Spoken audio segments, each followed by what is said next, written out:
Hi everyone, welcome to Gig Harbor, Washington, where the anchor all began. We are standing here in front of a net shed, and for those of you who don't know what a net shed is, our town is an old fishing community, and back in the day, the fishermen would come off the water and bring their boats in and bring their nets into these net sheds to be repaired and get equipped and just get a little rest off the water.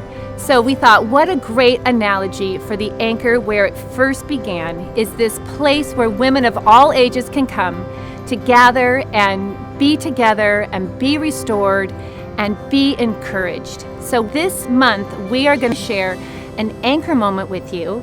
And an anchor moment is a time in your life when your faith has really been grounded and you've seen God at work for real.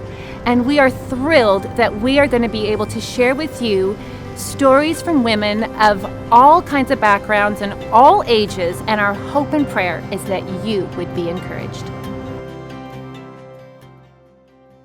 Hi, my name is Lishi, and I live in Mill Creek, Washington with my husband of 11 months. I currently work at Westminster Chapel in Bellevue, where I started 2 months ago, but I was at Bethany in Green Lake, which is where I met Katie, doing children's ministry. So my life has changed a lot in the past 2 months, but I'm super thankful to be here and to share my story. A little bit about me is I grew up in Hawaii on the island of Oahu. I came to Washington to go to SPU. I was very determined to go to a Christian college. So determined I didn't apply to my college back at home. I told my parents I was going away. And being at SPU really transformed my heart. And God led me into a position at Bethany Green Lake working in children's ministry, where I really grew a heart for ministry. Ministry is something I love to do. I love to pour into children, and now I love to pour into women's and my group's leaders. I'm going to share with you a few moments in my life that led up to my big wedding day, which was last year during COVID. So growing up in Hawaii, I grew up in a Foursquare church, and in middle school, my church transitioned into house churches. What that meant is that my family and 6 other families met in someone's house, and the parents took turns leading the children and also leading the parents in basically a small group. So it kind of looked like I would say the anchor at home. And during that time of transition, my grandpas both passed away, and I was also entering middle school. And so I went down a spiral. I was really hurt because I didn't understand why God would take away both my grandpas, who I was super close to, very close to each other, or very close together. So I got into some unhealthy relationships that eventually led to an abusive relationship, where I didn't trust men for a long time, and I did lose a lot of friends because no one believed what happened to me.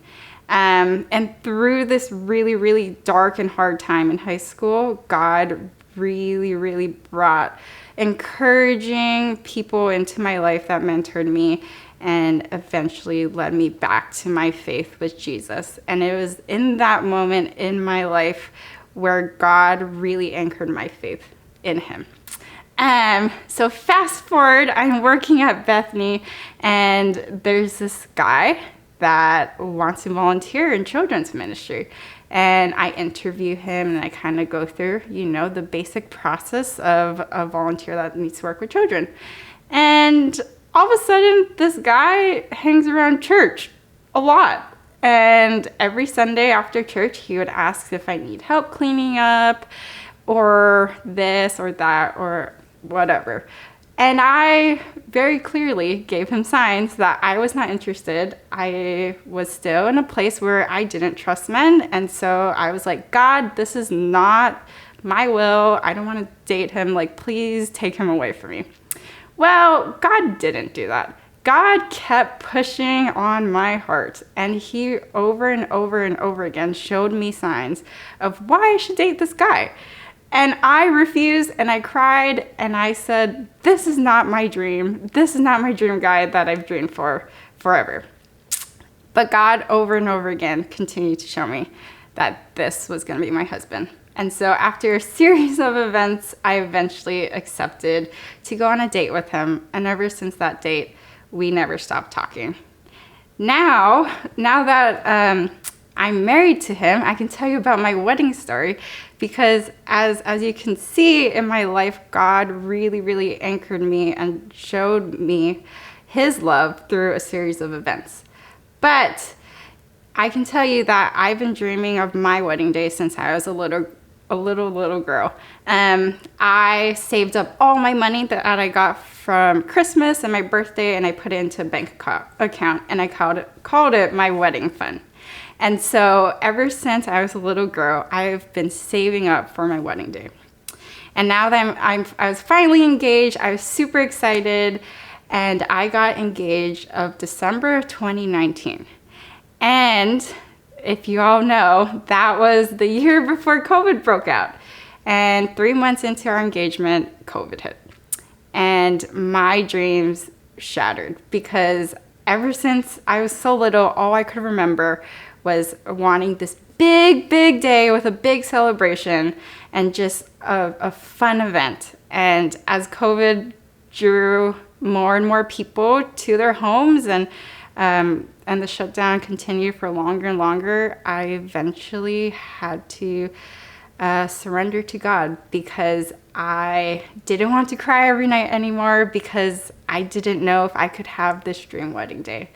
Well, God really came through when he decided that I would have a really small ceremony on a lake in Snohomish, where there was just my immediate family, my husband's immediate family, and a couple of our bridal party.